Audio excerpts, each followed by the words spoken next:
அன்புள்ளம் கொண்ட மீனராசி அன்பர்களே, இந்த சுக்கிர பெயர்ச்சி, சுக்கிர பகவான் உங்க ராசிக்கு 10வது வீட்டில் இருந்தாரு. ஜனவரி 13ஆம் தேதி அன்னைக்கு உங்களுக்கு 11வது வீடு லாபஸ்தானத்துக்கு வராரு. அங்க பிப்ரவரி மாசம் 5ஆம் தேதி வரைக்கும் இருக்காரு. ஸோ இந்த காலகட்டத்தில் உங்களுக்கு எப்படி இருக்கும்? ஏன்னா சுக்கிரன் உங்க ராசிக்கு, மீன ராசிக்கு 3ஆம் இடத்துக்கும் உங்களுக்கு 8ஆம் இடத்துக்கும் அதிபதியா இருக்கார். 3ன்றது தைரிய வீரிய ஸ்தானம் அப்படின்னு சொல்லுவாங்க.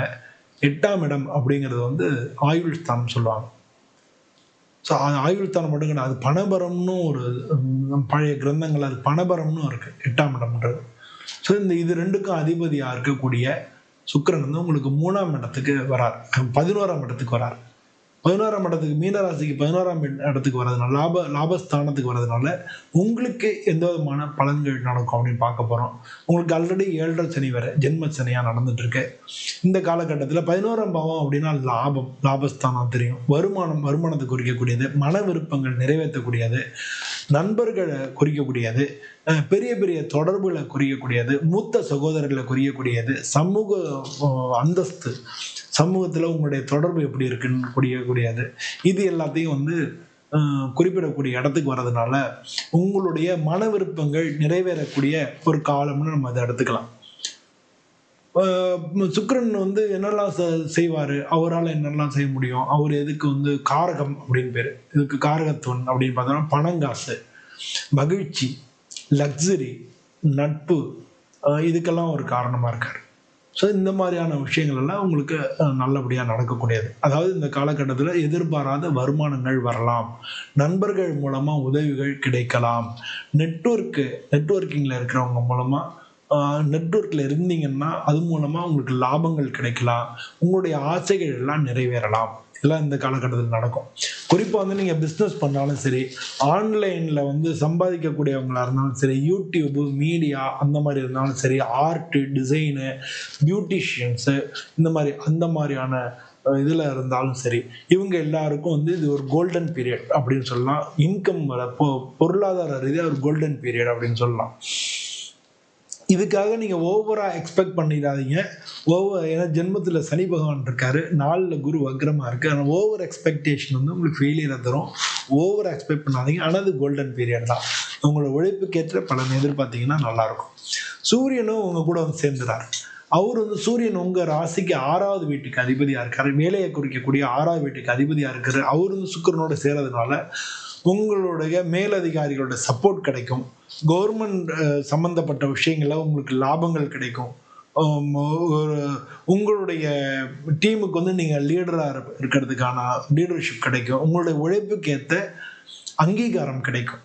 இதெல்லாம் கிடைக்கும். பொதுவாக ஃப்ரெண்டோட ஈகோ கிளாஷ் இல்லாமல் பார்த்துக்குங்க. பொதுவாக ஹம்பிளாக இருந்தீங்கனாலே அதுதான் உங்களுக்கு லாபகரமாக இருக்கும். ஹம்பிளாக இருந்தாலே பிரச்சனை. பொதுவாக உங்களுக்கு டக்குன்னு நீங்கள் கோவப்பட்டுருவீங்க, ஹர்ட் ஆயிடுவீங்க. பொதுவாக நீங்கள் சென்சிட்டிவாக இருப்பீங்க. அது மாதிரி இல்லாமல் எல்லாம் சகஜம் அப்படின்ற மாதிரி எடுத்துங்க. அவர் கொஞ்சம் ஹம்பிளாக இருந்தாலே இந்த காலகட்டத்தில் உங்களுக்கு தான் அதனால லாபங்கள் கிடைக்கும்ன்றதை புரிஞ்சுங்க. இது மட்டும் இல்லை, இதுக்கு அடுத்து சூரியன் சேரது மட்டும் இல்லை, செவ்வாய்க்கு அது உச்ச வீடு. செவ்வாய் அங்கே உங்களுடைய லாபஸ்தானத்துக்கு வராரு. செவ்வாய் உங்களுக்கு 2க்கும் உங்களுக்கு 9க்கும் அதிபதியாக இருக்கக்கூடிய அவரும் சேரார். இதனால உங்களுடைய குறிக்கோளை நிறைவேறக்கூடிய, உங்களுடைய எதிர்பார்ப்புகளை குறிக்கோளை நிறைவேற்றக்கூடிய ஒரு காலகட்டமாக இருக்கும். காம்படிட்டிவ் எக்ஸாமு அந்த மாதிரிலாம் போட்டித் தேர்வுகளில் இருந்தீங்கன்னு வச்சுங்களேன், அவங்களெலாம் ஜெயிக்கிறதுக்கான சக்ஸஸ் கிடைக்கும். ஜெயிக்கிறதுக்கு வாய்ப்பு தான் அதிகமாக இருக்குது.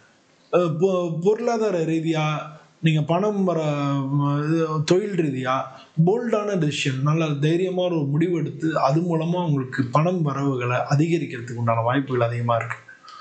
பொது இதை நம்ம எப்படி சொல்லலாம்னா, மீன ராசிக்கு பிஸ்னஸ் பண்ணிட்டு இருந்தீங்கன்னா எக்ஸ்பேண்ட் பண்ணக்கூடிய ஒரு காலம். அந்த பிஸ்னஸ் எக்ஸ்பேன்ஷன் நல்லா இருக்குது. இங்கே நீங்கள் ஏற்கனவே ஒரு வேலை பார்த்துட்டு இருக்கீங்க, சைடு இன்கம் ஏதாச்சும் ஏற்படுத்தும்னு நினச்சி அது சக்ஸஸ் ஆகிறதுக்கு வாய்ப்புகள் நிறையா இருக்குது. பொது உங்கள் குழுக்களுக்கு நீங்கள் தலைமை தாங்கினீங்கன்னா, உங்கள் டீமுக்கு நீங்கள் லீடராக இருந்தீங்கன்னா அது சக்ஸஸாக நீங்கள் நடத்துறதுக்கான வாய்ப்புகள் நிறையா இருக்குது. பொதுவாக இந்த காலகட்டத்தில் கூட வேலை பார்க்குறவங்க, ஃப்ரெண்ட்ஸு, இவங்க கூட வாக்குவாதம் பண்ணுறதை தவிர்த்துருங்க. சரி அப்புறம் பேசிக்கலான்ற மாதிரி அந்த டயத்தில் டக்குன்னு அந்த இடத்த நவுந்துருங்க. வாக்குவாதம் பண்ண தவிர்த்தினாலே பல விஷயங்களை உங்களுக்கு தான் நன்மையாக இருக்கும். இது மட்டும் இல்லை, இதுக்கு அடுத்து வந்து புதன் வந்து சேர்ந்துறாரு 17ஆம் தேதி சுக்கிரன் கூட. புதன் வந்து உங்க ராசிக்கு, மீன ராசிக்கு 4-7க்கு அதிபதியா இருக்கிறவர். அவரும் சொன்ன பிளானிங்கு, நெட்வொர்க்கிங்கு, நெகோசியேஷன் இதெல்லாம் வந்து இதெல்லாம் குறிக்கக்கூடியவர். அவர் வந்து உங்களுக்கு லாபஸ்தானம் சேர்றதுனால பொதுவாக வந்து எல்லா டிஸ்கஷன்ஸ்லையும் எல்லா பேச்சுக்களையும் நீங்கள் ஜெயிக்கிறதுக்கு நல்லா இருக்கு. நெகோசியேஷனில் நீங்கள் ஜெயிக்கிறதுக்கு நல்லா இருக்கு. சேலரி வந்து ஹைக்கு அது மூலமாக அது மாதிரி எல்லாம் நீங்கள் பேசுறது நெகோசியேஷன் இருந்ததுன்னா அதுலேயும் உங்களுக்கு பக்கம் தான் வெற்றி கிடைக்கும். பிஸ்னஸ் சம்மந்தமான டீலிங்கில் அது மாதிரி பேச்சுக்கு போனீங்கன்னா அதுலேயும் உங்களுக்கு தான் வெற்றி கிடைக்கும். ஆன்லைன் ப்ரமோஷனில் இருந்தாங்கன்னா அவங்களுக்கும் வெற்றி கிடைக்கும். கண்டென்ட்டில் நீங்கள் கண்டென்ட் கிரியேட்டர் ஆகுதுன்னா அது மானிட்டைசேஷன் ஆகும். அது மாதிரி வந்து உங்களுடைய பேச்சு, உங்களுடைய யோசனை இது எல்லாமே வந்து பணம் சம்பந்தப்பட்ட விஷயங்கள் அனைத்துலேயும் உங்களுக்கு வெற்றிகளை கொண்டு வந்து கொடுக்கும் அப்படின்றத புரிஞ்சுக்கலாம். உங்களுக்கு 12ஆம் இடத்துல இருக்கக்கூடிய அதோ 6 பண்ண ராகு எது இருக்காரு. 12ஆம் ராகு வந்து உங்களுக்கு வெளிநாட்டு இன்கம் அது வந்து கிடைக்கும். ஓவர்சீஸ் கிளைண்ட்ஸ் உங்களுக்கு கிடைப்பாங்க. ஸ்பிரிச்சுவலாக உங்களுக்கு நல்லா இருக்கும். அதனால வந்து அதான் கேது வந்து 6ல் இருக்கிறது வந்து உங்களுடைய எதிரிகளை வந்து பலம் இழுக்க செய்யும். ஏன்னா அந்த வீட்டு அதிபதி லாபஸ்தானத்துக்கு வந்துட்டார் இல்லையா. அதனால உங்களுடைய எதிரிகள் வந்து அவங்க வந்து பலம் அவங்க இழந்துருவாங்க. உங்களுக்கு முன்னால் அவங்க ஒன்றுமே இல்லைன்னு சொல்ற மாதிரி ஆயிடும். உங்களுடைய ஏற்கனவே உடல்நிலை கோளாறுகள் இருந்தால் அதெல்லாம் குறையும். அது மாதிரி வந்து போட்டித் தேர்வுகள்லாம் நீங்கள் ஜெயிக்கிறதுக்கான வாய்ப்புகள் இருக்குது. இதெல்லாம் வந்து கேது வந்து உங்களுக்கு 6ஆம் இடத்துல இருக்கு. உங்களுடைய ஜென்மத்தில் இருக்கக்கூடிய சனி பகவான் வந்து உங்களுடைய ரெஸ்பான்சிபிலிட்டியை ஃபீல் பண்ண வைப்பாரு. உங்களுடைய மெச்சூரிட்டி வந்து ரொம்ப நல்லா வந்து மெச்சூர்டாக இருக்கிறதுக்கான வாய்ப்புகள் இருக்குது. மெச்சூரிட்டி அதிகமாகும். பட் ஸ்லோவாக இருக்கும். ஆனால் நிச்சயம் வேணா ஜென்மத்தில் இருக்கார், ஸ்லோவாக இருக்கும். ஆனால் நிச்சயமாக வந்து ஒரு நல்ல சக்ஸஸ் வந்து கிடைச்சிக்கிட்டே இருக்கும். ஸ்லோவாக இருந்தாலும் பர்மனெண்ட்டாக சக்ஸஸ் கிடைக்கும். அதாவது இது எப்படி சொல்லுவாருன்னா, ஸ்லோவாக இருந்தாலும் ஸ்டெடி இன்கம்னு சொல்லுவாங்க. ஸ்லோவாக இருந்தாலும் ஸ்டெடியாக நீங்கள் முன்னேற்றமான பாதைக்கு போவீங்க. பட் எல்லாமே வந்து நீங்கள் எதிர்பார்க்குற அளவுக்கு ஸ்பீடான காட்டால் ஸ்லோவாக நடக்கும், நிச்சயமாக இருக்கும். இது ஸ்லோவாக நடக்கிறதுனால உங்களுக்கு மென்டல் கன்ஃபியூஷன் வரும். அது மாதிரி வந்து நீங்கள் ப்ராப்பர்ட்டி வாங்க போகிறீங்க, இல்லை வீடு வாங்க போகிறீங்க, அந்த மாதிரி விஷயங்கள் டிலே ஆகலாம். அது மாதிரி வந்து பொதுவாக வந்து மனசில் நிறையா காயங்கள் ஏற்பட்டதெல்லாம் வந்து நீங்கள் வந்து அதை பற்றி திங்க் பண்ணிக்கிட்டே இருப்பீங்க.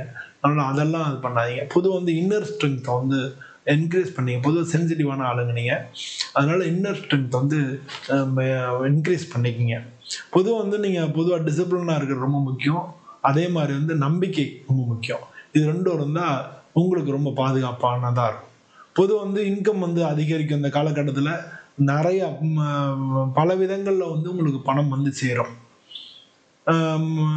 பொது இந்த காலகட்டத்தில் செலவு பணம் வரும்போது செலவு அதிகமாகும் இல்லையா. அப்போ வந்து செலவு வந்து கண்ட்ரோல் பண்ணிங்கன்னா சேமிப்பு அதிகமாகும் அப்படின்றத புரிஞ்சுங்க. கை கால் வலிகள் இருக்கலாம். அது மாதிரி வந்து ஒரு மயக்கம், தலை சுத்தல் அது மாதிரிலாம் வரத்துக்கு வாய்ப்பு இருக்குது. தூக்க குறைவு இருக்கிறதுக்கான வாய்ப்பு இருக்குது, ஜென்ம சனி நடக்கிறதுனால. இதுக்கெல்லாம் வந்து நீங்கள் வாக்கிங் போகணும். அது மாதிரி வந்து சீக்கிரம் தூங்க போயிடணும். இது ரெண்டுமே பண்ணிங்கனாலே உங்களுக்கு இந்த காலகட்டத்தில் இந்த ரொம்ப நிச்சயமாக வந்து சக்ஸஸ் தான் கிடைக்கும். ஒரு சக்ஸஸ்ஃபுல் பீரியட் அப்படின்னு சொல்லலாம். நீங்கள் வந்து விரும்பிய நீங்கள் நினைச்சதெல்லாம் நடக்கக்கூடிய காலம் அப்படின்னு இந்த காலகட்டத்தை சொல்ல முடியும். பொதுவாக வந்து மீனராசி அன்பர்களுக்கு வந்து இது பொதுவான பலன். அனைத்து மீனராசி அன்பர்களும் பொதுவான பலன்கள். உங்களுடைய பர்சனல் ஜாதகத்தில் எப்படி இருக்கோ அதுக்கு தகுந்த மாதிரி இந்த பலன்கள் கூடவோ குறைஞ்சு நடக்கலாம். உங்கள் ஜாதகத்தை வந்து குடும்ப ஜோதிடரோ பக்கத்தில் இருக்கிற ஜோதிடத்தையோ காமிச்சு பாருங்கள். அப்படி யாரும் இல்லாத பட்சத்தில் நீங்கள் என்னை தொடர்பு கொள்ளலாம்.